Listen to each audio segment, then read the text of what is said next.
سعيدا كن فريدا عش بفخر في الحياة لا تبالي فالمعالي بالتحدي لا سواه كن سعيدا كن فريدا عش بفخر في الحياة لا تبالي فالمعالي بالتحدي لا سواه بالتحدي لا سواه حرر النفس ولا تحيا هباء يا ربيعا أنت والعطر الرداء حرر النفس ولا تحيا هباء يا ربيعا أنت والعطر الرداء خذ قرارا وانطلق لا تنتظر ليس كل الناس أهل للعلاء خذ قرارا وانطلق لا تنتظر ليس كل الناس أهل للعلاء ليس كل الناس أهل للعلاء كن سعيدا كن فريدا عش بفخر في الحياة لا تبالي فالمعالي بالتحدي لا سواه كن سعيدا كن فريدا عش بفخر في الحياة لا تبالي فالمعالي بالتحدي لا سواه بالتحدي لا سواه ذلك الدهر الذي ترضى به هل يراك الكون من صناعه ذلك الدهر الذي ترضى به هل يراك الكون من صناعه ودع الأحلام يا فارسنا كن بهذا العصر من أعلامه ودع الأحلام يا فارسنا كن بهذا العصر من أعلامه كن بهذا العصر من أعلامه كن سعيدا كن فريدا عش بفخر في الحياة لا تبالي فالمعالي بالتحدي لا سواه كن سعيدا كن فريدا عش بفخر في الحياة لا تبالي فالمعالي بالتحدي لا سواه بالتحدي لا سواه إنما المشتاق للمجد التليد لن تراه مستكينا كالعبيد إنما المشتاق للمجد التليد لن تراه مستكينا كالعبيد إنه ليث البرايا ثابت يمتطي العز بعزم من حديد إنه ليث البرايا ثابت يمتطي العز بعزم من حديد يمتطي العز بعزم من حديد كن سعيدا كن فريدا عش بفخر في الحياة لا تبالي فالمعالي بالتحدي لا سواه كن سعيدا كن فريدا عش بفخر في الحياة لا تبالي فالمعالي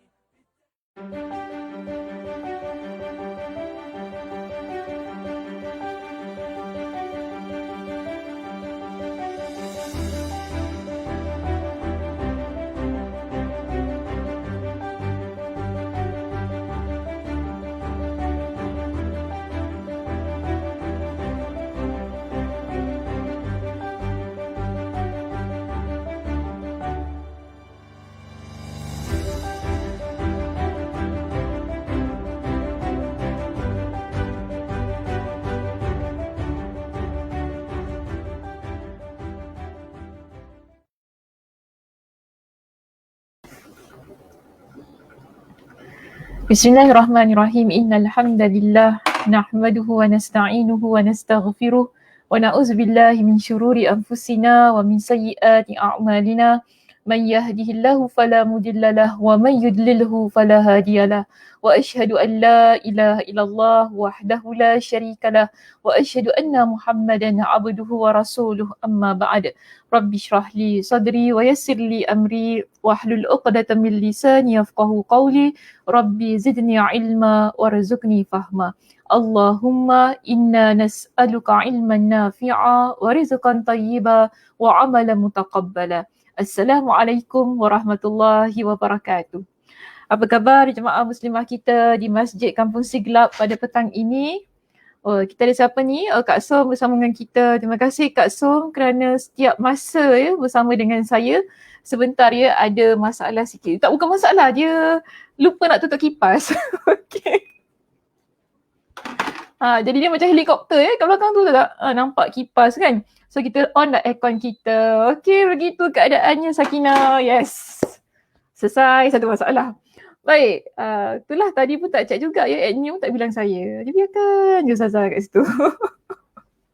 Okey, baik. So kita siapa ada di sini? Aliza. Roslina.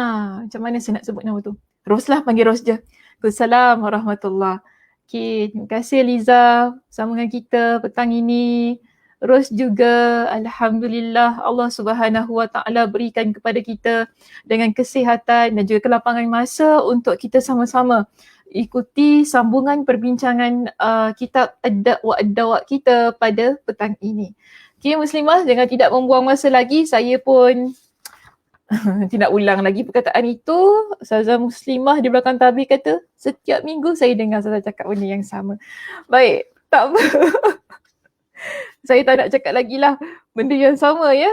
Baik, so kita lihat begini Muslimah, pada petang ini kita akan sambung perbincangan kita berkenaan dengan kesan buruk maksiat. Ya, yang mana pada minggu lepas Ustazah dah bincangkan bahagian pertama, di bahagian pertama, sebab kita ada banyak ya untuk bahagian B ini sahaja, saya kira kita akan mengambil beberapa sesi, mungkin 5, mungkin 6 kali pertemuan untuk kita habiskan pada topik yang terdapat di poin B sahaja. Jadi pada minggu lepas, Ustazah dah masuk perbincangannya pada nombor yang pertama, iaitu maksiat menghalangi masuknya ilmu. Kedua, maksiat menghalangi datangnya rezeki. Dan juga kita ada masuk ya di bahagian yang ketiga di situ, poin yang ketiga, maksiat menyebabkan kehampaan hati dan dari meniati Allah. Seterusnya yang terakhir, kita bincangkan tentang maksiat mengakibatkan pelakunya terasa asing dari orang yang baik. Jadi hari ini kita akan masuk pada poin kita yang kelima, iaitu apa dia? Di sini, okey, ni tajuk kita ya. Tajuk kita pada hari ini, kesan buruk maksiat bahagian yang kedua, dan perbincangan akan bermula di halaman 136 untuk kitab Ustazah. Ya, 136. Kak Som ada kitab tak Kak Som? Ataupun Liza ada kitabnya? Ataupun Roslina di sini ada kitab tak? Jika ada, Ustazah minta sila rujuk di halaman berapa kita ni untuk kitab jemaah lah, sebab setahu saya kitab saya ni berbeza ya muka suratnya jika nak dibandingkan dengan yang lain. Jadi mungkin boleh dapat bantu saya dan juga teman-teman yang mengikuti kuliah kita pada petang ini, maklumkan kepada saya dan juga teman-teman yang lain kita berada di halaman. Okey, terima kasih Liza. Itu kita berada di muka surat 129. Okey, Syida juga memberikan jawapan yang sama. Terima kasih Syida. Muka surat 129. Jadi kita ada dua ya muka surat. Pertama, jika cetakannya sama sebagaimana kitab Ustazah, kita akan mulakan perbincangan pada petang ini di halaman 136. Jika cetakannya berbeza, yang itu merupakan cetakan yang terbarulah untuk kitab Ad-Da'wa Ad-Dawa, sila ya rujuk halaman 129. Okey, halaman 129 yang mana kita akan masuk pada nombor yang kelima, iaitu maksiat menyulitkan ataupun membuat semua urusan menjadi sukar. Okey, maksiat membuat urusan disukarkan, iaitu nombor yang kelima di situ. Baik, di sini saya baca ya perenggan yang terdapat di nombor kita yang kelima. Antara kesan buruk ketika seseorang dia melakukan kemaksiatan. Nombor 5 yang dibincangkan oleh Imam Ibn Al-Qayyim Al-Jauziyah ialah tentang susahnya urusan-urusan dalam kehidupannya. Jika pada minggu lepas ya, kita bincangkan bahawa orang yang melakukan kemaksiatan, rezeki terhalang dalam kehidupannya. Jadi kita ada satu poin yang bagi saya hampir sama, iaitu disebutkan tentang membuat maksiat, membuat semua urusan kita disukarkan. Dijelaskan kepada kita di sini ya muslimah, tidaklah pelaku maksiat melakukan suatu urusan melainkan dia akan menemui pelbagai kesulitan dan jalan buntu dalam menyelesaikannya. Jadi antara sebab mengapa kadang-kala urusan hidup kita ni kita rasa susah, sukar, tak menemui jalan keluar. Antaranya kemungkinan saya kata ada dosa yang dilakukan oleh seseorang. Ataupun kita lah. Ada dosa yang dilakukan oleh kita ni, diri kita. Maka sebab itu, dia kata begini, sekiranya orang itu bertakwa kepada Allah, nescaya urusannya dimudahkan olehnya. Jadi, jika seseorang itu disebut di sini oleh Imam Ibn Al-Qayyim, jika seseorang itu dia bertakwa kepada Allah, setiap urusannya akan dipermudahkan. Ini sebagaimana yang Allah Subhanahu wa taala sebutkan dalam surah At-Talaq pada ayat yang keempat. Apa kata Allah? Allah Subhanahu wa taala berfirman, "Wa may yattaqillaha yaj'al lahu min amrihi yusra." Dia ayatnya hampir sama kan dengan dalil yang saya berikan pada minggu lepas. Kak Aisyah Taha ingat tak apa dalil yang hampir sama saya sebutkan pada minggu lepas untuk poin kita yang kedua bagi topik ini? Ataupun mungkin Syida ingat dalil yang Ustazah berikan dalam surah yang sama, ayat dia hampir sama dengan ayat ini. Jika ingat boleh tuliskan di ruangan komen, nanti Ustazah Muslimah akan paparkan untuk Ustazah baca. Jika ingatlah, mungkin ada Liza ingat ke, Kak Som ingat kan, tentang ayat yang dia hampir sama dengan apa yang Ustazah berikan di sini. Tapi untuk poin kita yang kedua, surahnya sama. Depan dia sama. Wa may yattaqillaha yaj'al lahu, apa dia? Belakang dia beza sedikit. Ada tak jawapan daripada jemaah kita? Ustazah tunggu. Okey, tak apa. Yang dipanggil ayat 1000 dinar. Yes, Kak Som, betul. Ayat yang keberapa, Kak Som? Ayat yang keberapa? Ayat 2 hingga 3. Wa may yattaqillaha yaj'al lahu makhraja. Oh, kalau nak suruh baca tak dengar lah ya. Kita pergi. Saya macam nak dengar pula. Sila sambung ayat saya macam begitu pula keadaan saya ni. Kalau dapat dengar tu Masya Allah tabarakallah lah ya. Bahagia je saya ni, tak pernah cakap seorang-seorang muslimah. Ini kita tanya, kadang kita pula yang kena jawab sendiri ya. Begitulah keadaannya. Kak Ram juga berikan jawapan di situ. Kak Ram kata apa? Surah At-Talaq ayat yang kedua hingga 3. Ya, betul. Kak Aisyah juga berikan jawapan yang sama tadi, ayat 2 hingga 3. Cuma Kak Som dia berikan satu jawapan yang umum ya di situ, ayat 1000 dinar. Saya tak salahkan jawapan yang Kak Som berikan. Yang Ustazah cakap peniaga suka gantung ayat kat kedai. Bukan peniaga saja Syida yang suka gantung ayat kedai, kan kita pun suka gantung dekat rumah kan, nak bagi rezeki masuk dalam rumah kita. Gitulah kadang-kadang keadaan kita ni. Baik, jadi ayatnya hampir sama bukan? Ya, dengan apa yang Ustazah paparkan di skrin kita ini. Ya, cuma untuk ayat kita pada hari ini, dia adalah ayat yang keempat. Yang mana Allah Subhanahu wa taala berfirman, dan ingatlah sesiapa yang bertakwa kepada Allah. Apa dia? Allah janji di sini, yaj'al lahu min amrihi yusra. Nescaya Allah memudahkan baginya segala urusannya. Tapi kita kalau nak dipermudahkan urusan kita, nak dipermudahkan urusan kita, kena ingat ada syaratnya. Sebagaimana kita nak rezeki Allah berikan kepada kita dengan jalan yang tidak disangka-sangka, kan, sebagaimana yang dah Ustazah jelaskan pada minggu lepas, syaratnya taqwa. Sebab tu Allah kata apa tadi? Wa may yattaqillah. Siapa yang bertakwa kepada Allah. Orang yang bertakwa kepada Allah ialah mereka yang meninggalkan kemaksiatan. mereka meninggalkan kemaksiatan dan mereka sentiasa nak melakukan kebaikan, ketaatan, amal ibadah dalam kehidupan mereka.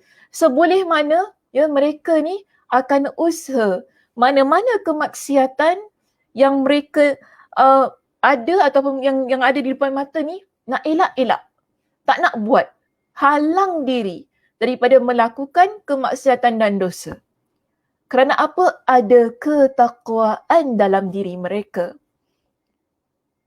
Supaya orang yang bertakwa, Allah Subhanahu wa Ta'ala permudahkan segala urusan dalam kehidupan mereka. Itu yang kita inginkan dalam hidup kita ini, Muslimah. Kita kalau tak dapat bantuan orang ataupun makhluk di sekitar kita ni, dia tak jadi masalah. Tapi kalau kita tak dapat bantuan Allah, itu masalah. Orang yang tak dapat bantuan Allah bermakna jauh daripada Allah Subhanahu wa Ta'ala. Sebab tu kalau masih ingat lagi, tak silap saya di mana di Masjid Darul Ghufran pada minggu ini juga Ustazah berikan hadisnya tentang Masjid Darul Ghufran tentang hadis Ibn Abbas yang Nabi pesan kepada dia. Kan? Siapa ikuti kuliah Ustazah di Masjid Darul Ghufran? Ingat tak apa yang Ustazah bincangkan tentang pesan Nabi kepada Ibn Abbas? Ada 7 wasiat yang Nabi SAW sampaikan kepada Ibn Abbas radhiyallahu an. Pada masa itu, kan, Nabi beritahu kepada dia, ya ghulam, wahai ghulam ni anak kecil, wahai anak kecil. Maknanya masa Nabi sampaikan wasiat tu, Ibn Abbas dia kecil. Wahai anak kecil, aku akan sampaikan kepada engkau dengan beberapa kalimat.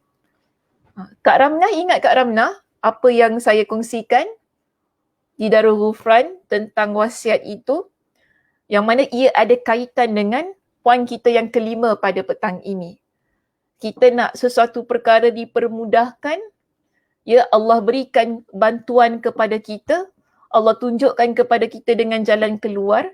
Setiap kehidupan kita ini, setiap sudut dalam kehidupan kita ni, kalau ada perkara-perkara yang sukar, kita nak Allah Subhanahu wa Ta'ala aturkan ia menjadi mudah. Syaratnya tadi Ustazah kata apa? Menurut kepada surah At-Talaq ayat yang keempat ini, Allah kata syaratnya mesti ada takwa. Dan dalam hadis Nabi SAW, Nabi juga ada menyebutkan tentang beberapa syaratnya lah. Ada tak yang ingat di situ?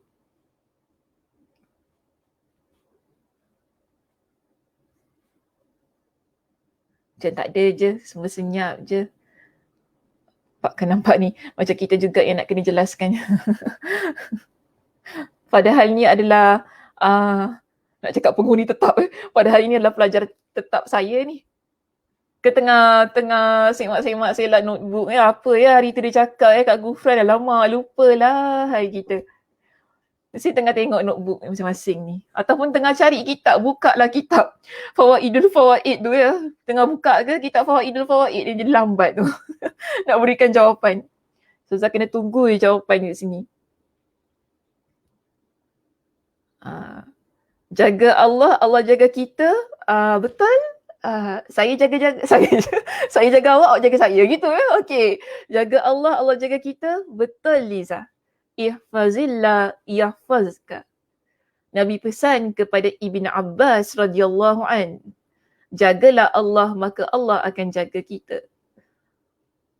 Maksud jaga Allah itu, kalau kita kata jagalah Allah, ia adalah berkaitan dengan ketakwaan kita kepada Allah.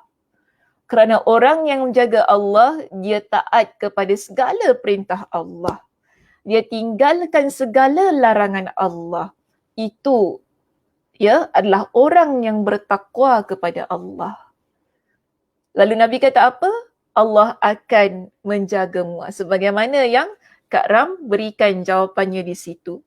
Jagalah Allah, maka Allah akan jaga kamu.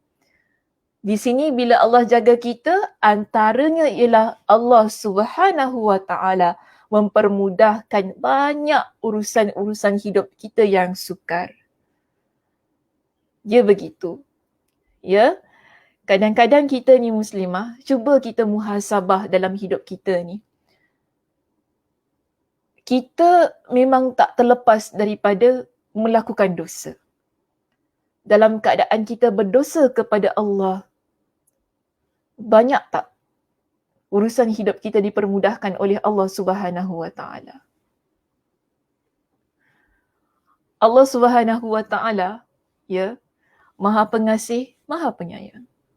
Walaupun kita kadang-kadang degil, kita kadang-kadang ni buat juga apa yang Allah larang, buat perkara-perkara maksiat, suka ikut kata hati, ikut kata nafsu, kan, tak kisah, kadang-kadang dosa pun dosa lah, yang penting hati aku puas, yang penting hati aku ni happy, kan, buat orang lain. Tapi ada satu saat, ya, kadang-kadang Allah takdirkan kita susah.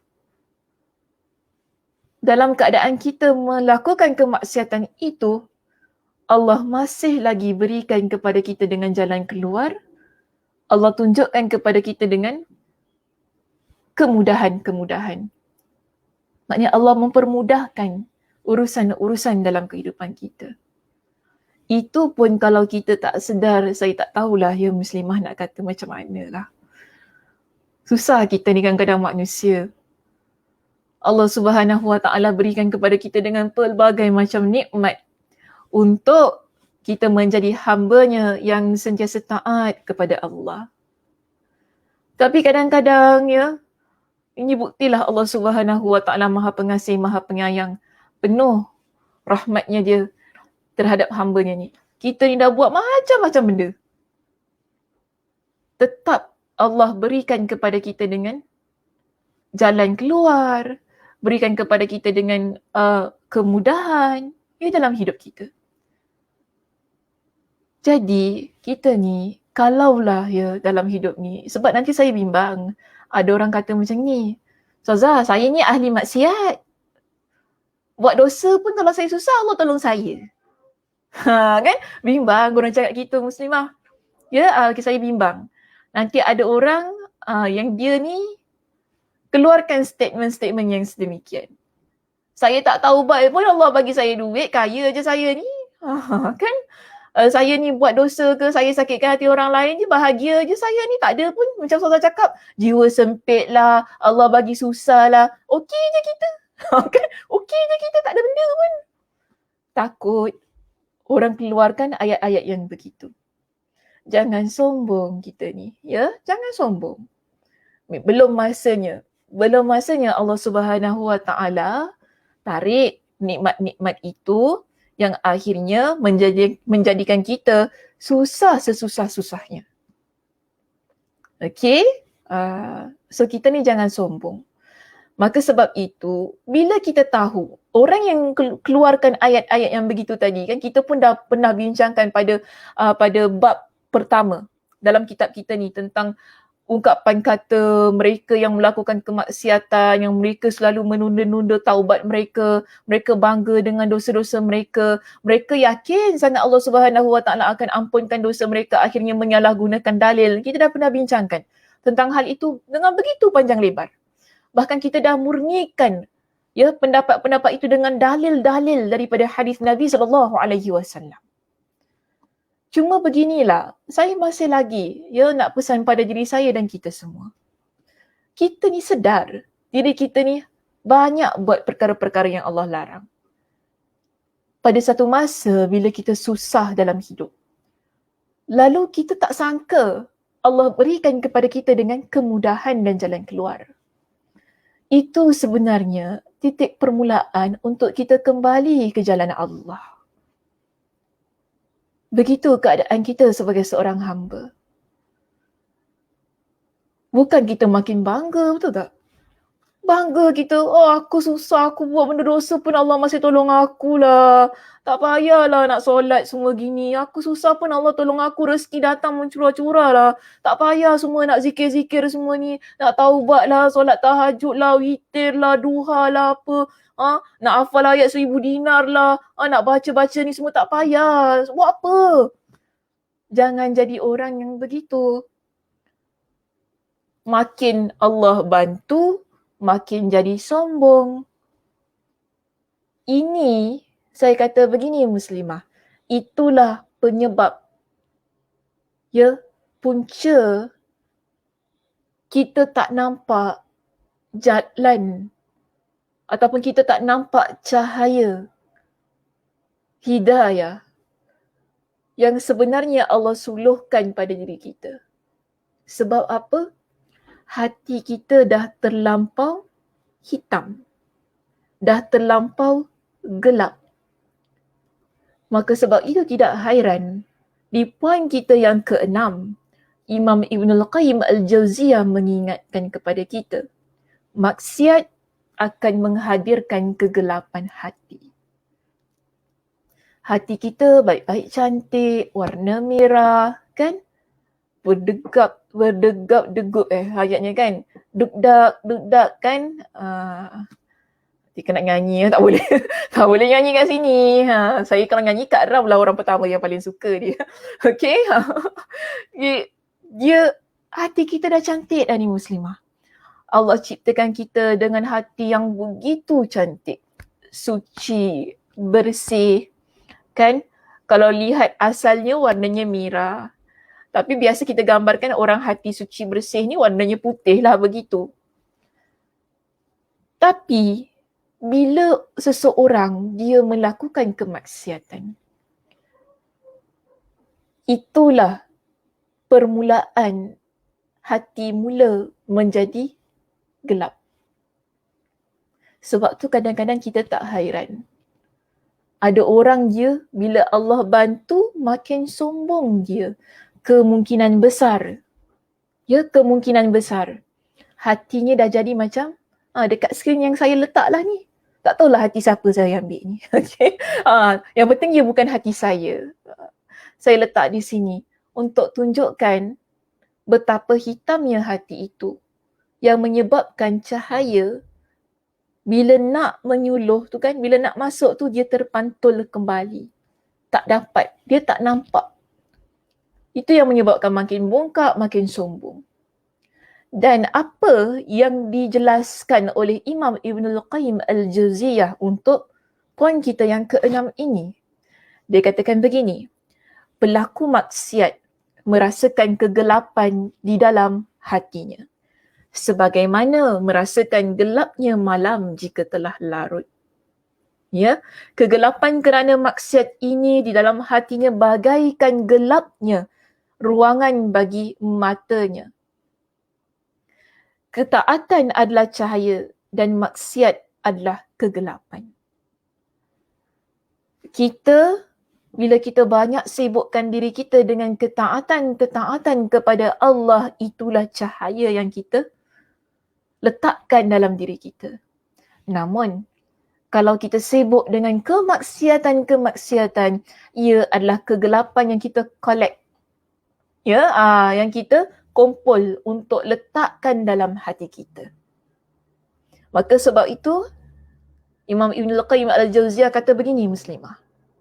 Jika kegelapan menguat, maka kebingungan juga bertambah sehingga pelakunya terjatuh dalam pelbagai macam perkara bid'ah dan perkara yang membinasakan. Sedangkan dia tidak menyedarinya. Nampak tak? Sebab tu tadi tak sedar.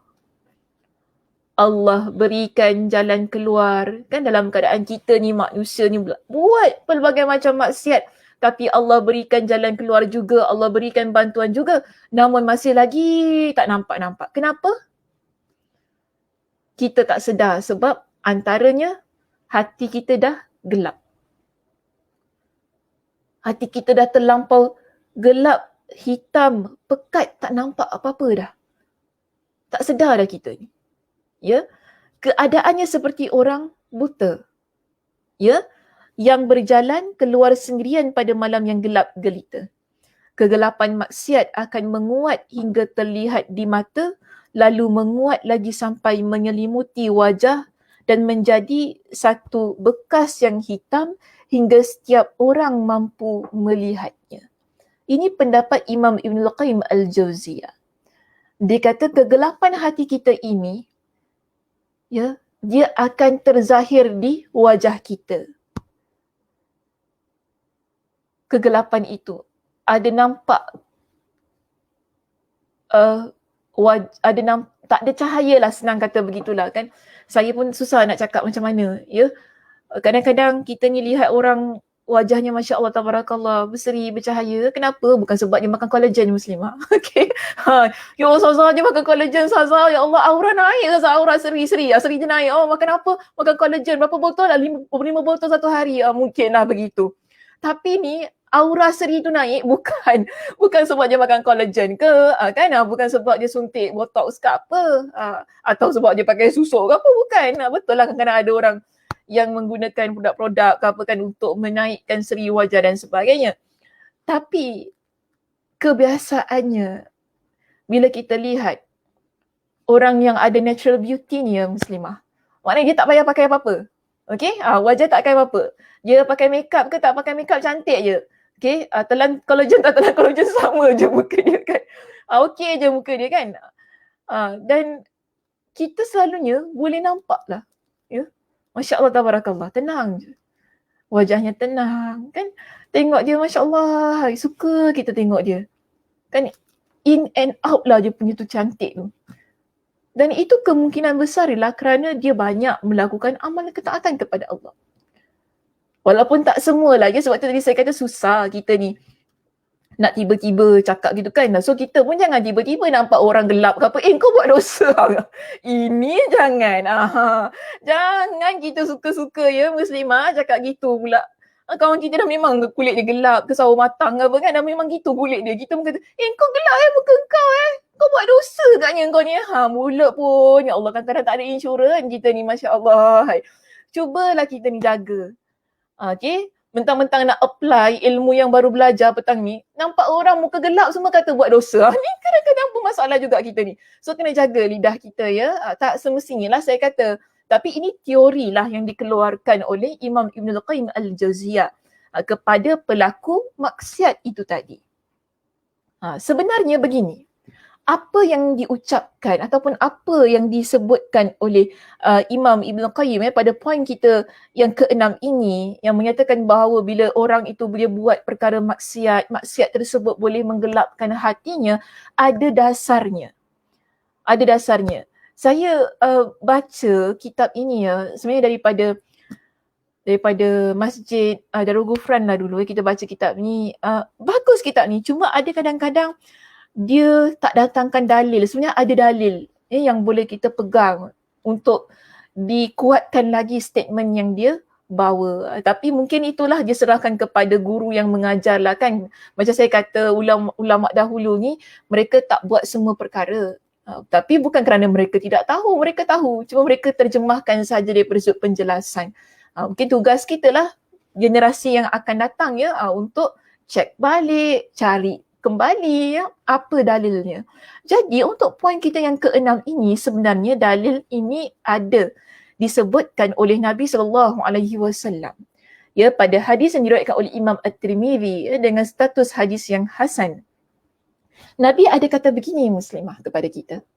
Nabi bersabda begini, Innal abda idza akhta'a khati'atan nukitat fi qalbihi nuktatun sauda. Seorang hamba apabila dia melakukan satu dosa, maka dititikkan dalam hatinya satu titik hitam. Begitu keadaan kita ni. Kita buat satu dosa, ada satu titik hitam yang ada pada hati kita. Sebab tu tadi saya kata, Allah Subhanahu Wa Ta'ala menciptakan kita dengan hati yang indah, hati yang cantik Muslimah.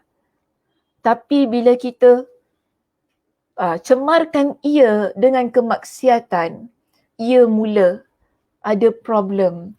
dia mula ada masalah, mula sakit kan, mulalah ada macam-macam masalah pada hati itu. Sebab puncanya ialah bermula dari kemaksiatan yang kita lakukan. Sebab tu tadi Nabi kata, seorang hamba bila dia buat satu maksiat, maka akan ada satu titik hitam pada hatinya. Lalu Nabi kata begini, ya, Nabi sabda begini kepada kita. فَإِذَا هُوَ نَزَعَ وَاسْتَغْفَرَ وَتَابَ سُقِيلَ قَلْبُهُ. Apabila dia meninggalkannya dan meminta ampun serta bertaubat, hatinya dibersihkan. Okey, sebab itu banyak kali Ustazah pesan, kita memang tak terlepas daripada dosa muslimah, tapi bila kita dah buat dosa kan, perlu cepat-cepat bertaubat kepada Allah. Istighfar kepada Allah. Tujuan apa? Supaya hati itu ia bersih kembali. Titik hitam tadi, ya, yang dah ada dalam hati, dia terhapus. Dia akan kembali cantik. Bagaimana kita mencantikkan hati itu? Dengan bertaubat kepada Allah supaya titik hitam itu hilang. Namun, Nabi kata begini, jika kita wa in aada zida fiha hatta taghluwa qalbahu wa huwa ar-radu alladhi dzakara Allah. Maka apabila dia kembali melakukan maksiat. Tapi bila kita buat maksiat balik, tadi hati kita dah bersih, dah cantik sebab kita bertaubat kan.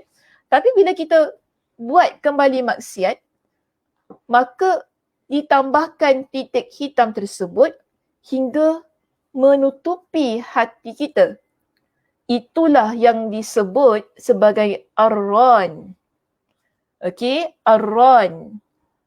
Alif lam ra alif nun. Di situ dalam slide Ustazah ada perkataannya, ar-ran. Yang Allah sebutkan dalam firman-Nya dan dalam Al-Quran juga ada. Iaitu surah Al-Mutaffifin, ya, pada ayat yang ke-14. Nabi kata itulah yang Allah sebutkan dalam surah Al-Mutaffifin pada ayat yang ke-14. Apa dia ayatnya? Ada dalam hadis Nabi. Sebab Nabi sebutkan secara jelas apa ayatnya. Kalla bal rana ala qulubihim ma kanu yaksibun. Sesekali tidak demikian, sebenarnya apa yang selalu mereka usahakan itu menutupi hati mereka. Maksudnya apa yang mereka usahakan adalah dosa, maksiat yang mereka lakukan setiap hari, itulah yang menutupi hati mereka daripada menerima kebenaran yang telah ditunjukkan kepada mereka. Jadi begitu hati kita ni muslimah. Kita buat satu dosa. Kalau kita tak bertaubat, kita biarkan. Kemudian esok kita buat lagi satu dosa lagi. Tambah lagi satu titik hitam. Kadang-kadang tak perlu tunggu esok muslimah. Hari bangun pagi dah buat dosa. Kan bangun pagi dah buat dosa, masa duha buat dosa, lepas tu tengah hari buat dosa, zuhur buat dosa, lepas zuhur buat dosa, nak masuk asar buat dosa lagi, lepas asar buat dosa lagi, tak tunggu saja senja maghrib buat dosa, kan masa maghrib buat dosa, lepas maghrib buat dosa sampai nak tidur. Seberapa banyak titik hitam tu dalam hati kita. Sedangkan di sini Nabi kata apa? Kalau satu sahaja dah ada, kena taubat, istighfar kepada Allah supaya hati itu bersih. Tapi kadang-kadang kita, apa kita buat? Kita collect tau. Kita kompos sampai hitam. Itu yang jadi macam ini tadi. Dah tak nampak dah kemerahan yang ada pada hati kita yang merupakan warna asal yang Allah ciptakan untuk kita. Jangan pula nanti ambillah kapak, belahlah dadaku, lihatlah adakah hitam ataupun merah. Itu tak ada maknanya muslimah. Okey, tak ada maknanya. Kan Ustazah macam tahu je hati saya ni hitam. Ambil kapak lah, belah dada saya tengok. Hitam ke merah? Merah lah Ustazah. Pergi tengok, merah tau. Pandai-pandai cakap hati orang hitam. Marah kita muslimah, ya Allah. Marah. Kita ni tak boleh terima orang cakap macam ni. Okey. So kita lihat gini. Kita memang tak boleh nampak kegelapan hati itu. Betul lah, memang kita tak boleh nampak. Tapi inilah yang Nabi SAW sebutkan sebagai kesan dosa dan maksiat yang kita lakukan. Ya, ia menyebabkan hati kita menjadi gelap, ada titik-titik hitam di situ. Kan bila tak bertaubat, ia semakin bertambah, semakin bertambah, semakin bertambah. Sebab itu Imam Al-Qurtubi ketika beliau mentafsirkan surah Al-Mutaffifin ayat yang ke-14 itu yang mana berbunyi kalla bal rana ala qulubihim ma kanu yaksibun. Apa kata Imam Al-Qurtubi dalam kitab tafsirnya? Beliau jelaskan begini muslimah. Ya, beliau kata para mufassir ni lah mereka yang majoriti ulama yang mentafsirkan Al-Quran. Mereka kata ayat itu maksudnya lah dosa di atas dosa sehingga hati bertukar menjadi hitam. Okey, dosa di atas dosa. Maknanya bertempek-tempek tu. Dosa yang ada pada diri kita. Yang kita biarkan bertahun-tahun, tak bertaubat, sampai kita rasa comfort dengan dosa itu, itulah yang menyebabkan bila hati kita jadi hitam, cahaya tak dapat masuk, walaupun Allah sebenarnya berikan kepada kita jalan keluar, Allah berikan kepada kita dengan kemudahan-kemudahan dalam hidup kita, kita tak nampak muslimah. Kita tak nampak itu daripada Allah. Yang kita nampak ialah usaha kita sendiri. Ini bahayanya. Kita buta. Kan dalam keadaan kita celik ni sebenarnya kita buta. Kita tak nampak apa-apa. Kita tak nampak hidayah itu. Kerana satu puncanya ialah hati kita, dia dah jadi hitam. Kemudian, ya, Imam Al-Qurtubi dia mengambil riwayat daripada Mujahid. Yang mana dia kata apa? Menurut Mujahid tentang ayat ini, ya, surah Al-Mutaffifin ayat yang ke-14.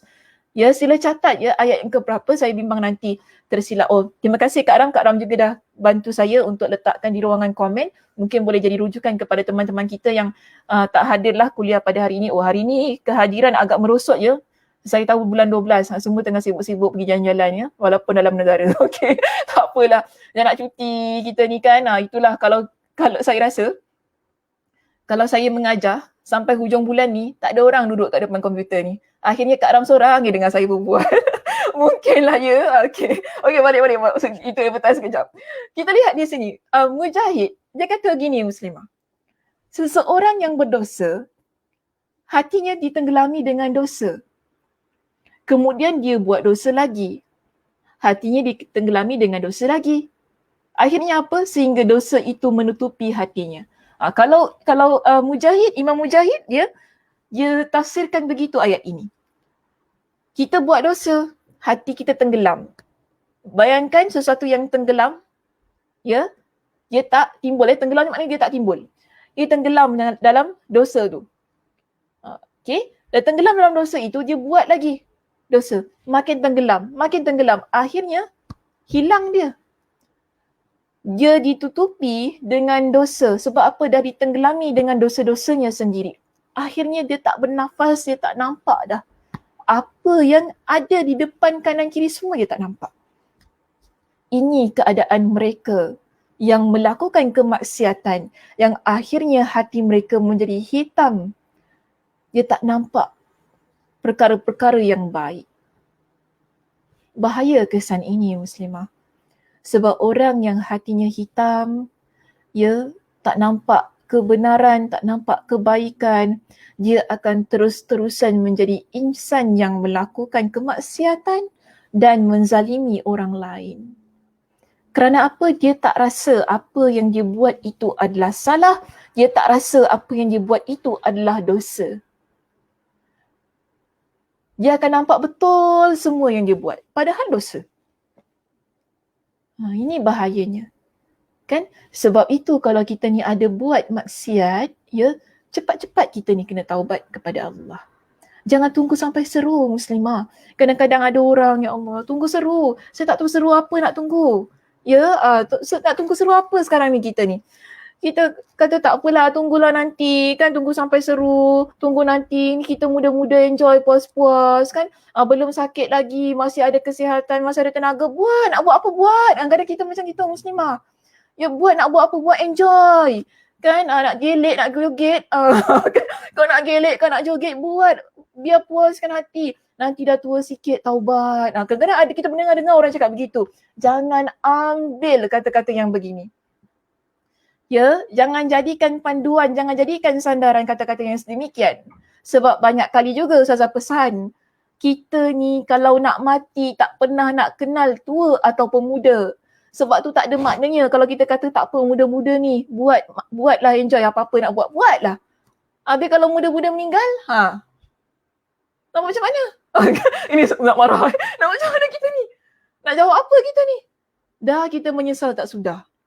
Sebab itu bila kita ni ada orang berikan nasihat, tak semua nasihat kita kena dengar Muslimah. Kadang-kadang ada orang berikan nasihat tak boleh pakai. Ya, nasihat yang tak boleh pakai. So bila nasihat tu tak boleh pakai, jangan pakai.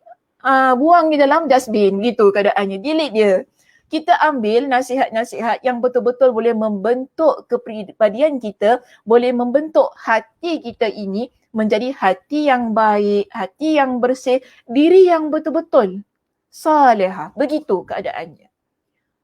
Biarlah orang nak kata apa pun, kadang-kadang betul ada orang je pelekehkan kita ni nak jadi orang baik. Saya faham. Ya kita muda-muda kan nak jadi orang baik ni, saya faham. Orang akan cakap macam-macam. Kita muda-muda baru nak tutup aurat ke apa, orang akan cakap, kau muda-muda kau pakai labu-labu nanti orang cakap apa. Kadang-kadang biasa mulut orang. Ya biarkan sajalah orang nak kata apa. Yang penting kita tahu kita buat ini kerana Allah.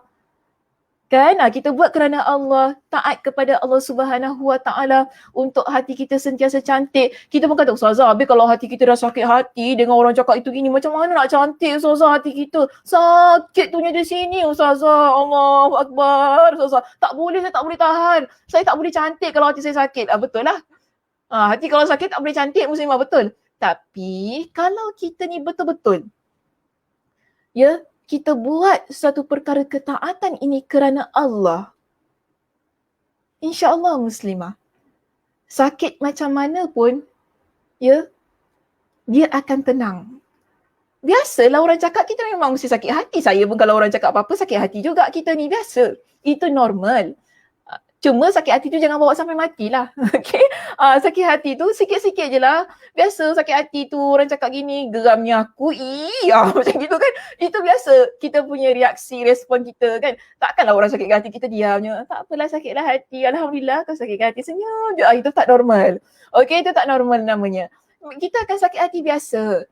Ya, tapi jangan kita terbawa-bawa lah sampai tak boleh tidur dengar orang cakap itu cakap ini, hari-hari murung. Janganlah begitu. Istighfar banyak-banyak kepada Allah. InsyaAllah. Ya, Allah Subhanahu Wa Taala sentiasa bantu mereka yang nak laksanakan ketaatan dengan syarat ketaatan itu adalah kerana Allah Subhanahu Wa Taala. Okey? Sebab itu begini Muslimah. Untuk poin kita yang ke-7 bagi topik kita pada petang ini, tentang kesan yang seterusnya bagi mereka yang melakukan kemaksiatan. Apa kata Imam Ibn Al-Qayyim Al-Jawziyah? Dia kata, okay, maksiat tadi kan dia melemahkan hati dan badan kita.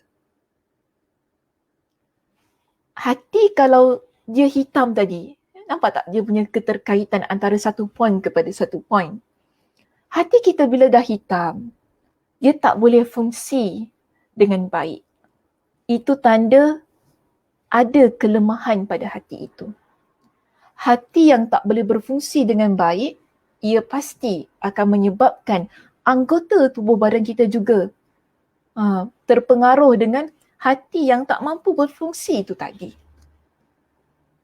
Kita kalau sakit jantung, ataupun sakit hati yang medical saya kata bukan sakit hati yang kita bincang pada petang ni. Dia akan menyebabkan banyak organ-organ kita yang lain juga terkesan. Sama juga kalau kita bincangkan tentang sakit hati yang begini. Yang mana hati dah hitam, dah legam tadi kan, rosak kan hati tu, betul tak? Hati tu rosak. Dia akan menyebabkan badan kita lemah. Hati kita lemah. Dia tak boleh berfungsi dengan baik. Maka sebab itu, di sini apa penjelasan yang diberikan oleh Imam Ibn Al-Qayyim Al-Jawziyah? Dia kata gini, kesan buruk maksiat dengan melemahnya hati merupakan perkara yang nampak dengan jelas. bahkan akan sentiasa memperlemahkan hingga berhasil memadamkan cahaya hati secara keseluruhannya. Adapun pengaruhnya yang melemahkan badan dikarenakan kekuatan seseorang mukmin bersumber dari hati.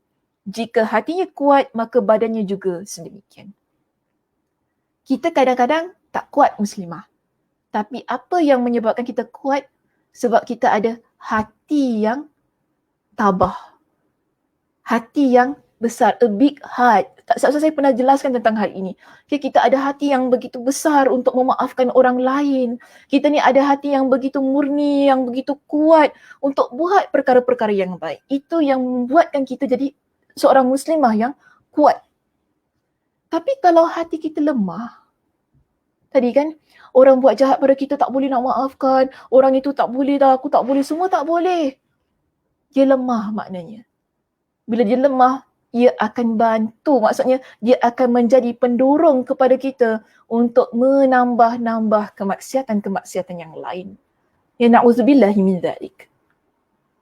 Maksudnya di sini, bila Imam Ibn Al-Qayyim kata, hati kita, badan kita jadi lemah, bermakna lemah untuk buat perkara-perkara ketaatan, ya, lemah untuk buat hal-hal kebaikan, amalan ibadah. Yang kita mampu buat pada masa itu ialah hanya top up. Nak top up apa? Dosa dan maksiat. Kekuatan kita hanya ada pada tempat itu. Tapi namun kalau kita nak buat hal-hal yang baik, hal yang soleh, amalan ibadah, dia akan lemah. Dia tak mampu untuk buat perkara yang sedemikian. Sebab itu kadang-kadang kita tak hairan. Ada orang dia sampai sanggup menunda-nunda taubatnya. Ya tunda sana taubat, tunda. Kenapa tak taubat nantilah dulu? Tu yang tadi saya katakan tunggu seru kan? Betul tak? Tunggu serulah nanti. Sebab apa? Jiwa dia tidak kuat untuk buat hal-hal yang taat. Ya, jiwanya tak kuat untuk buat hal-hal yang taat. Sebab hati dia dah lemah. Badan dia untuk buat perkara-perkara yang taat juga melemah. Dia dah begitu selesa dengan keadaan diri dia. Kerana kena ingat begini muslimah. Kita bila nak buat amal ketaatan, saya tidak nafikan ia memerlukan ketabahan jiwa yang luar biasa. Lebih-lebih lagi bila kita nak istiqamah dengan amal kita. Ya, susah. Hati kita kena kuat. Nak bangun malam bukan mudah muslimah, betul tak? Dia bukan perkara yang mudah. Kena kuat hati kita ni. Ya, sebab tu kadang orang pelik macam mana dia boleh bangun malam. Aku nak bangun malam, aku kunci jam pukul 5, tak bangun-bangun aku ni. Akhirnya subuh. Macam tu kan. Dia kena, itu pun subuh kita kata. Subuh tu pun tak tepat waktu kita bangun. Ada bangun pukul 6, 6.30, pukul 7. Ada pukul 8, ada muslimah. Kan tak apa yang penting saya bangun, celik solat subuh kan macam tu. Tapi kalau betul-betul kita nak buat ketaatan ini, dia perlukan hati yang kuat. Contohlah kata kita nak baca Al-Quran setiap hari pun jiwa kita kena kuat. Bukan mudah kita kata, saya kan masa kalau siapa yang hadiri lah, saya rasa Kak Ram kan, Liza hadiri ceramah saya di Masjid Mujahidin yang baru lepas kan. Saya bagi suggestion apa? Kita kalau nak dekat dengan Al-Quran kena setiap hari baca Al-Quran.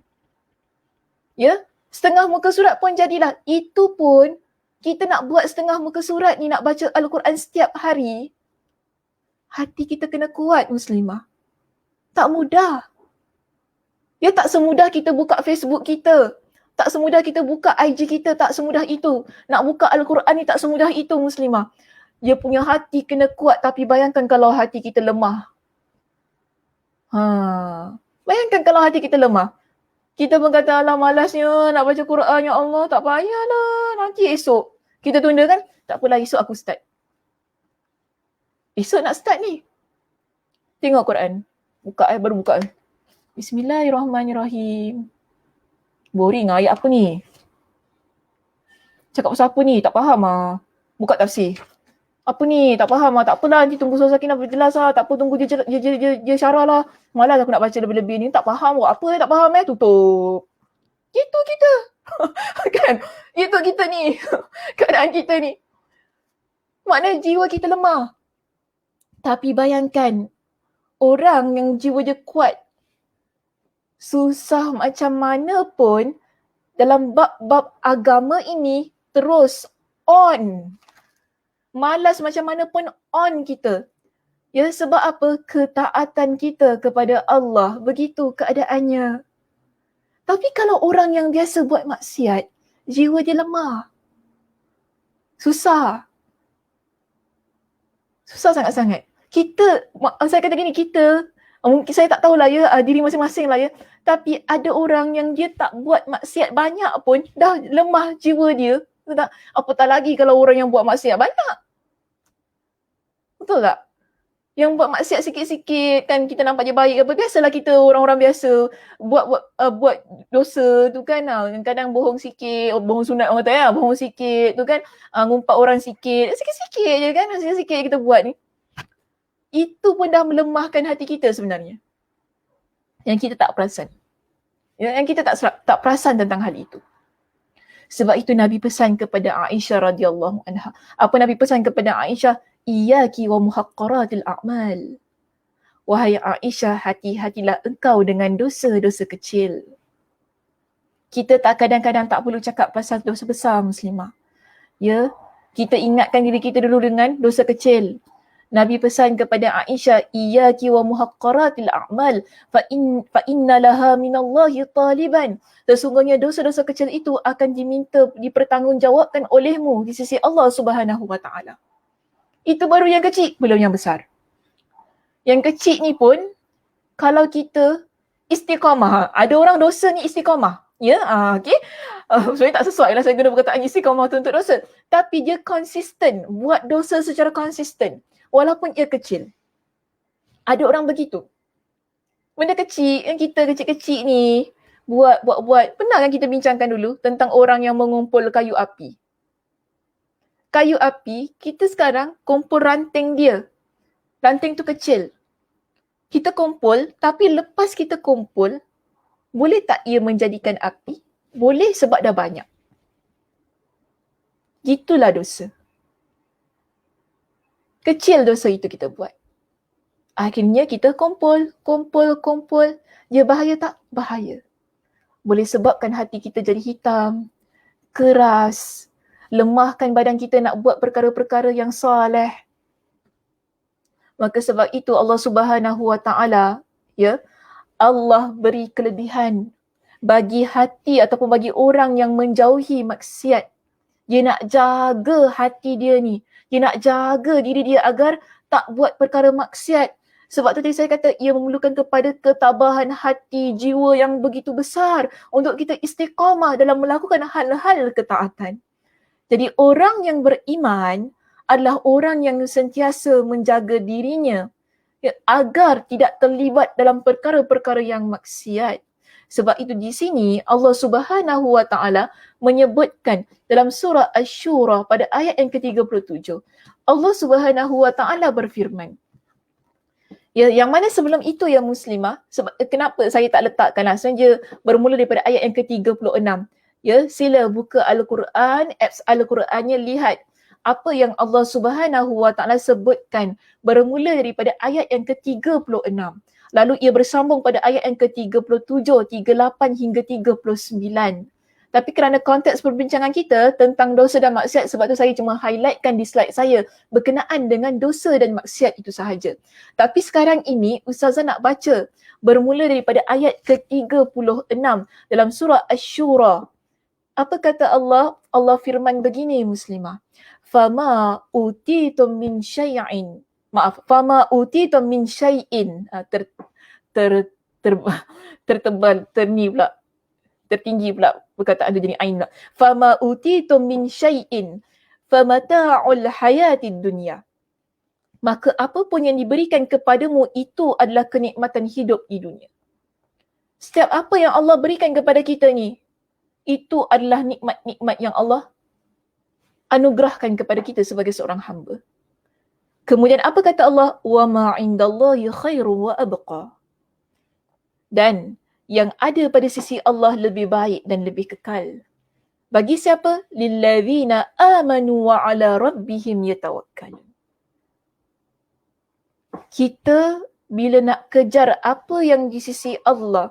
Maksudnya apa yang di sisi Allah ni lah tentang pahala, ganjaran syurga, ketaatan. Ini semua adalah perkara-perkara yang kekal di sisi Allah.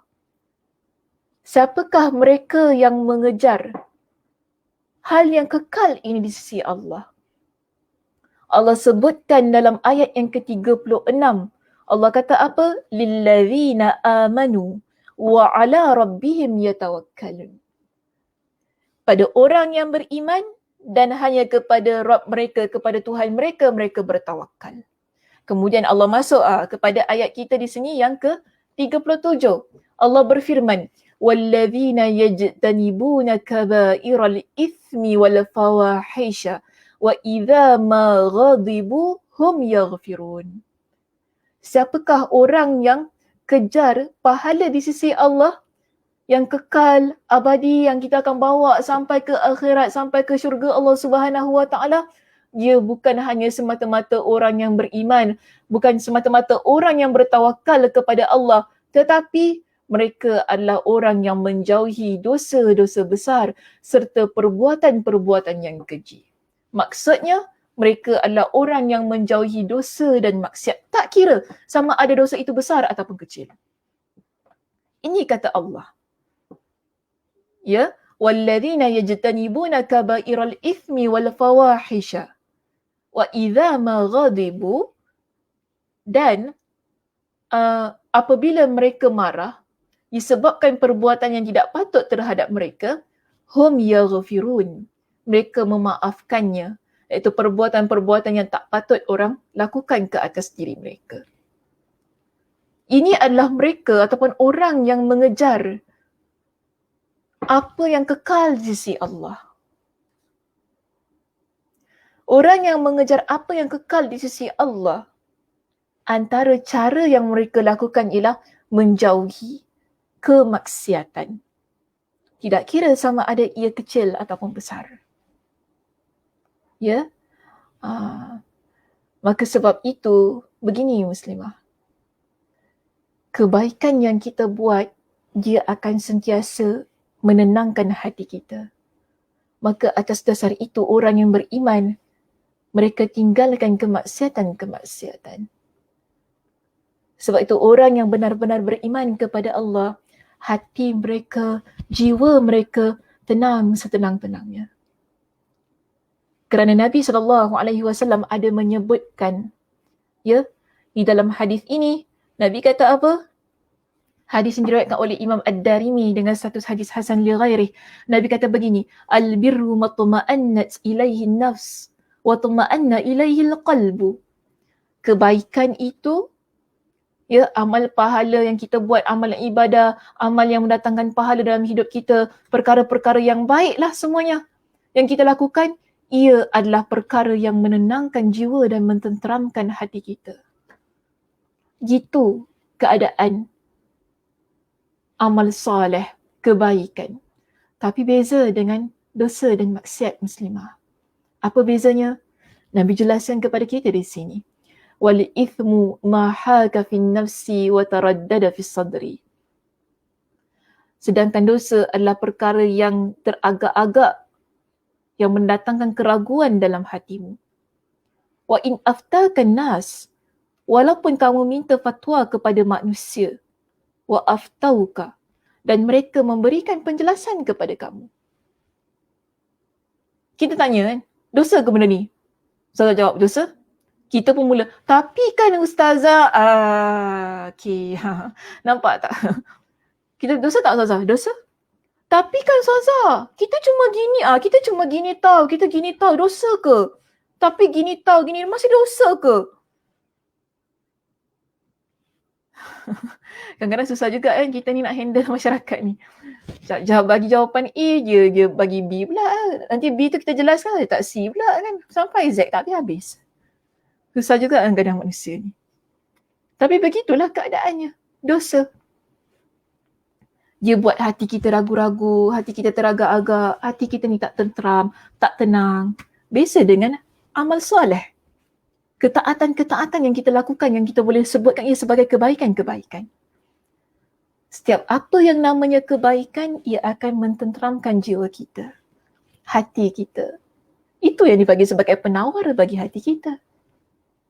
Buat perkara-perkara yang baik, insya-Allah hati kita akan tenang.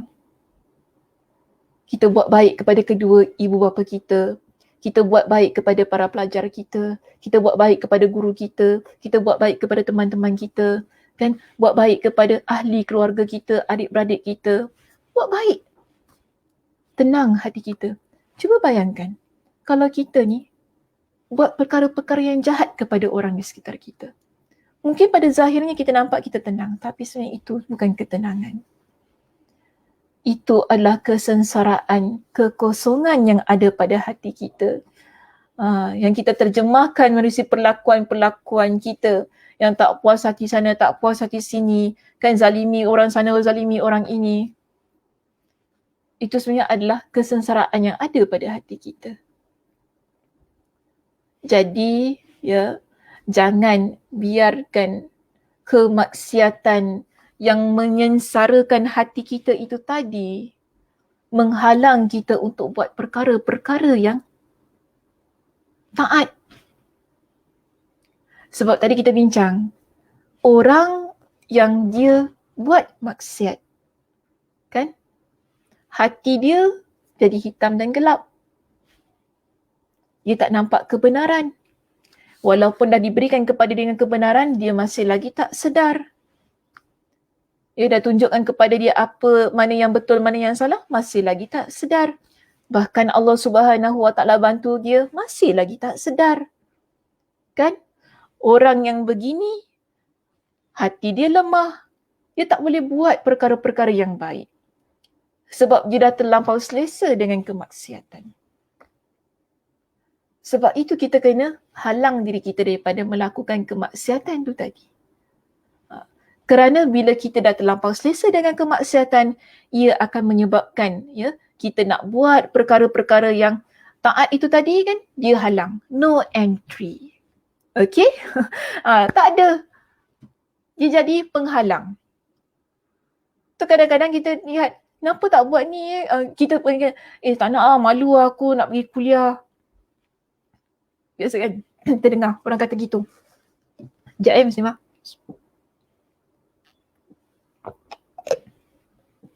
Kita ajak kawan kita kan, jom kita pergi kuliah, ada kuliah duha dekat masjid tu. Sekejap je, 1 jam je.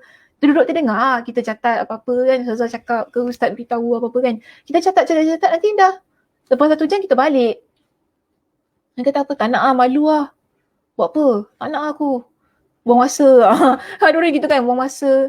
Dia menghalang. Sebab apa? Kita rasa tak ada kepentingan untuk pergi ke majlis-majlis ilmu. Sebab kita rasa diri kita ni dah selesa dengan perkara-perkara yang melalaikan, maksiat. Cuba ajak pergi shopping mall. Kawan kita kan, tak cuba ajak shopping mall. Kita picit je. Jom petang ni kan, kita pergi ni. Makan-makan, lepas tu aku nak beli beg. Kau nak beli handbag? Tak apa. Jom kita pergi. Cepat Muslimah. Ya Allah, cepat je kita ni. Tapi, kalau ajak pergi majlis ilmu, lambat. Banyak yang menghadang. Sebab itu kita kena jauhi kemaksiatan. Sebab antara puncanya kenapa kenapa kita ni susah nak buat perkara-perkara ketaatan, antara puncanya ialah ada dosa dan maksiat yang kita lakukan. Orang yang buat dosa dan maksiat, mereka ini dekat dengan syaitan, dekat dengan iblis. Iblis memang tunggu je masa ni. Kan? Satu titik hitam yang ada pada hati kita, tadi, dia adalah peluang kepada syaitan untuk terus dekat dengan kita. Sebab tu tadi Nabi kata, bila ada satu titik hitam itu kena cepat-cepat bertaubat supaya syaitan itu pergi daripada diri kita. Tapi bayangkan, Kalau kita biarkan, syaitan pun dah lah hitam tu si hitam si hitam tadi kan. Minta maaf ya saya lupa tak ni. Yang si titik-titik hitam tu dah melekat dekat hati tu, syaitan pun makin melekat dengan kita. Dialah yang akan bantu kita. Tak payah Sakinah, kau jangan buat. Tak payah benda-benda macam ini. Boring Saudara Sakinah tu berbual kan. Memanglah nama kau sama dengan nama dia. Tapi tak payah. Tak semestinya nama kau sama dengan nama dia. Kau kena pergi kuliah dia apa. Dia berbual 1 jam kau tak berhenti. Kau boring. Ya Allah mengantuk. Tak payah pergi. Kita ngantuk sih nanti. Tak payah. Baik aku ikut pergi kawan tu pergi shopping mall kan. Happening sikit. Kan? Happening sikit. Macam tu lah. Sebab apa? Syaitan memang dah bersumpah dah di hadapan Allah. Dia janji. Kan? Iblis tu janji apa pada Allah? Qala fa bima aghwaytani la aq'udanna lahum siratakal mustaqim. Iblis pun beritahu kepada Allah, kerana engkau telah menghukum saya tersesat, maka saya benar-benar akan menghalang-halang mereka. Mereka siapa? Kita manusia ni. Dari jalan engkau yang lurus. Jadi ini memang janji dia. Janji dia di hadapan Allah. Dan Allah memang benarkan untuk dia lakukan hal ini. Tapi Allah ada beri pengecualian pada dia. Engkau boleh goda siapa yang kau hendak. Engkau boleh halang siapa yang kau hendak. Tapi kalau orang itu benar-benar beriman yang dia ikhlas kerana aku, kau tak mampu untuk halang mereka. Sebab itu tadi, bila orang yang dia melakukan kemaksiatan itu dekat dengan dia, menyebabkan hati dia menjadi hitam. Dan akhirnya syaitan pun dekat terus berteman dengan dia. Ia akan menjadi penghalang yang begitu besar untuk kita dekat kepada kebaikan.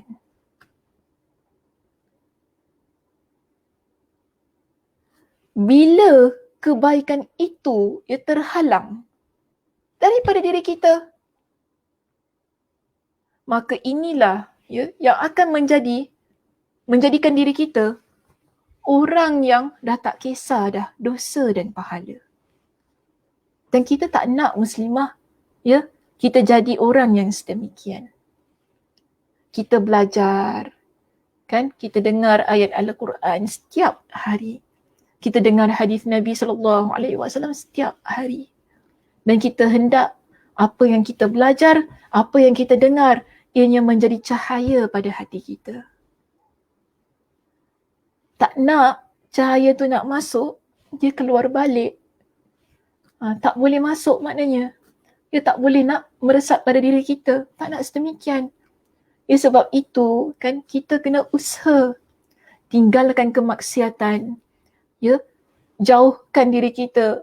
Kalau kita tahu tempat itu ataupun berteman dengan seseorang boleh menyebabkan kita melakukan kemaksiatan, ataupun ada beberapa situasi yang mungkin kita berhadapan itu boleh buat kita trigger kita buat maksiat. Usaha kita untuk halang. Usaha untuk kita jauhkan daripada tempat itu, daripada teman itu, daripada situasi itu. Sebab apa? Nabi pernah pesan pada kita. Apa kata Nabi? Orang yang beriman, dia tak masuk pada lubang yang sama sebanyak 2 kali. Itu keadaan kita sebagai seorang yang beriman muslimah. Kita kalau dah sekali kita jatuh dalam satu lubang tu, sampai bila-bila kita akan ingat lubang itu. Sebab tu Rasul kata apa? Tempat jatuh lagi kan dikenang. Kan? Sebab tempat jatuh tu kita akan ingat sampai bila-bila.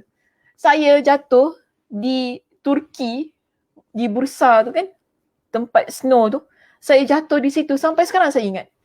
Luka di jari saya ni kekal. Dia tak hilang. Kekal. Saya akan ingat tempat tu sampai saya mati. Itu keadaan kita sebab kita jatuh kat situ. Kalau dalam keadaan kita serit, kita jatuh kat satu tempat ni yang buat kita ingat luka berdarah-darah mengalir dekat tangan saya tu kan. Dahlah sorang-sorang darah mengalir, duk tekak-tekak dengan tisu, sakit pedihnya. Dan kita tempat ais tu kan, saya tekak tangan saya dekat salji tu kan, tekak-tekak nak bagi darah tu berhenti sendiri tu kan. Saya tekak tangan saya, sakit pun kita tahan je lah. Tapi kita ingat, aku takkan jalan lagi tempat ni. Aku takkan jalan tempat ni. Dan kita akan belajar Kita belajar apa? Kalau salji itu dia datar, kan, kena hati-hati ketika pijak. Maknanya kita belajar supaya apa? Kita tak jatuh lagi untuk kali yang kedua. Begitu keadaan kita. Sama. Bila kita tahu tempat itu, situasi itu ataupun orang itu boleh buat kita terjebak dengan kemaksiatan, kita kena ingat dan kita kena halang dan kita kena usaha tarik diri kita sendiri ni. Kita jangan tunggu orang lain tarik kita, Muslimah. Tarik diri kita sendiri daripada tempat-tempat yang tak baik, daripada teman-teman yang tak baik, daripada situasi yang tidak baik. Untuk apa? Selamatkan diri kita agar kita tak masuk pada tempat itu untuk kali yang kedua. Begitu keadaan orang yang beriman. Ya, begitu keadaan orang yang beriman. Ya, mudah-mudahanlah ya Muslimah, saya dah selesai ya perbincangan kita untuk petang ini. Mudah-mudahan apa yang kita bincangkan pada petang ini, ia memberi manfaat dan peringatan untuk diri saya dan kita semua. Bila ada kita ni kan nak buat maksiat kan, kita ingat ni kalau aku buat ni, hitam hati aku. Gitu kan, hitam hati aku tak nak ada hati yang hitam walaupun orang lain tak nampak tapi kita tahu. Sebab kita dah belajar Muslimah. Okay, kita dah belajar. Ni kalau buat hati aku hitam. So kita tinggalkan. Dan kadang-kadang kita terbuat. Betul tak? Kita terbuat, kita tersilap tingkah, tersalah pilih dan sebagainya. Lah biasa hidup begitu. Ada perkara-perkara yang kita tak sengaja, kita tersalah, buat dosa dan sebagainya. Kita juga belajar. Kita perlu cepat-cepat bertaubat daripada perkara-perkara yang kita terbuat itu tadi. Begitu keadaan kita sebagai seorang yang beriman kepada Allah. Ya, begitu keadaannya. Okey Muslimah, itu saja perbincangan kita pada petang ini. Mudah-mudahan Allah Subhanahu Wa Taala memberkati masa kita pada petang ini. Terima kasih ya di atas kehadiran semua teman-teman kita di sini. Ya, mudah-mudahan Allah Subhanahu Wa Taala berikan kepada kita dengan kesihatan, kelapangan masa untuk kita bertemu di sesi kita yang terakhir pada minggu hadapan. Ya, betul ya terakhir je main sebut je, harap-harap je betul. Betul, okey. Sesi kita yang terakhir pada minggu hadapan sebagai kuliah terakhirlah bagi tahun kita 2020 ini. Dan insya-Allah lah selepas tu kita akan jumpa lah pada tahun yang baru dengan suasana yang baru. Mudah-mudahanlah banyak-banyaklah berdoa kepada Allah Subhanahu Wa Taala ya, agar apa yang berlaku pada tahun ini dia menjadi sesuatu yang lebih baik pada tahun hadapan. Mudah-mudahan. So, kita tutup kuliah kita pada petang ini dengan tasbih kafarah. Subhanakallahumma wa bihamdika asyhadu an la ilaha illa anta astaghfiruka wa atubu ilaik. Assalamualaikum warahmatullahi wabarakatuh.